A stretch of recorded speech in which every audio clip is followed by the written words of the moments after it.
ناظرین السلام علیکم ورحمۃ اللہ وبرکاتہ۔ آپ دیکھ رہے ہیں F B multi affairs T V. آج ہم بات کریں گے مشرق وسطی کے سب سے بڑے بحران کے بارے میں۔ اگر آپ پہلی بار دیکھ رہے ہیں تو سبسکرائب کریں اور بیل آئیکن دبائیں۔ ناظرین، کیا ایران کے حالیہ حملے تیل کی قیمتوں اور خطے کے سیاسی توازن کو ہلا سکتے ہیں؟ کل سے آج تک ایران نے 6 آئل شپس کو نشانہ بنایا ہے۔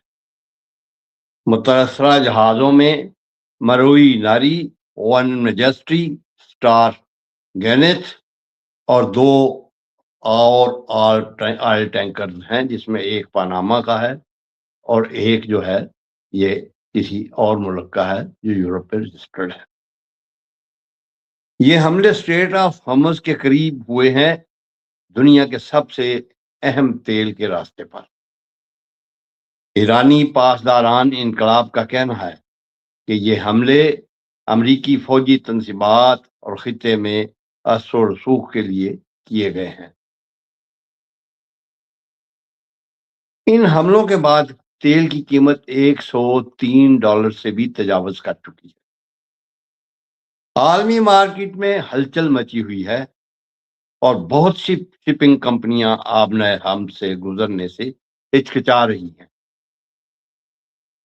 اور انشورنس کمپنیوں نے اپنے پریمیم میں 200% تک اضافہ کر دیا ہے۔ ایران عام طور پر کچھ ممالک کے جہازوں کو نشانہ نہیں بناتا، جن میں چین، روس اور بھارت شامل ہیں، بلکہ آج ایران کی انتظامیہ نے یہ اعلان کیا ہے کہ وہ غور کر رہے ہیں کہ جو ملک یوان میں یعنی چینی جو کرنسی ہے اس میں تیل خریدیں گے، ان کے جہازوں کو وہاں گزرنے کی اجازت دی جائے گی۔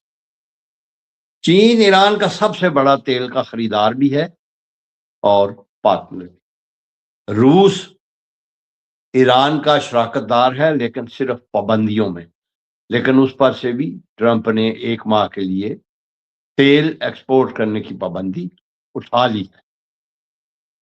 سلامتی کونسل کی قرارداد سے ایران پر مزید پابندیاں لگ سکتی ہیں اور خلیج فارس میں امریکی نیٹو گشت بڑھا سکتا ہے۔ پاکستان نے ایران کے خلاف ووٹ دیا، جس سے مغربی ممالک کے ساتھ اس کے تعلقات دیکھنے کو تو مضبوط ہوئے ہیں، لیکن اگر کشیدگی جاری رہی تو آبنائے ہرمز بند ہو سکتا ہے اور عالمی معیشت جو ہے بہت بری طرح متاثر ہو۔ یہ بحران صرف مشرق وسطی تک محدود نہیں رہے گا۔ ناظرین، آپ کیا سوچتے ہیں؟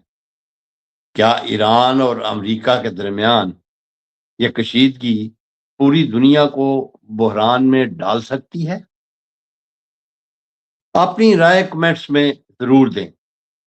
ویڈیو پسند آئے تو لائک اور شیئر اور سبسکرائب بھی ضرور کریں۔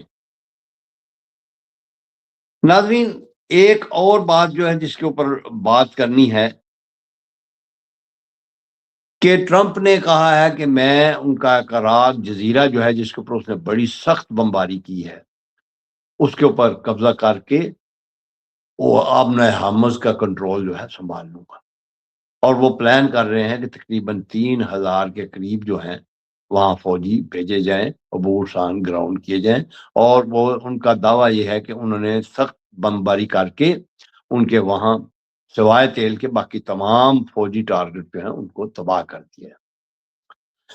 ناظرین، کیا آپ سمجھتے ہیں کہ جو امریکی فوجی وہاں آئیں گے وہ اس قبضے کو برقرار رکھ سکیں گے؟ سوال تو یہ ہے کہ وہ کس طرح آ کے ساحل پر اتریں گے۔ اگر وہ ہیلی کاپٹر سے آتے ہیں تو ایران کے پاس ان کا مناسب بندوبست ہے، وہ ڈرون سے ہیلی کاپٹرز کو تباہ کر سکتا ہے، اور اگر وہ سمندری راستے سے آتے ہیں تو ان کی خودکش جو بوٹس ہیں وہ ان کے لیے کافی ہیں، اور اس کے علاوہ ساحل پر ظاہر ہے انہوں نے سرنگوں کا بھی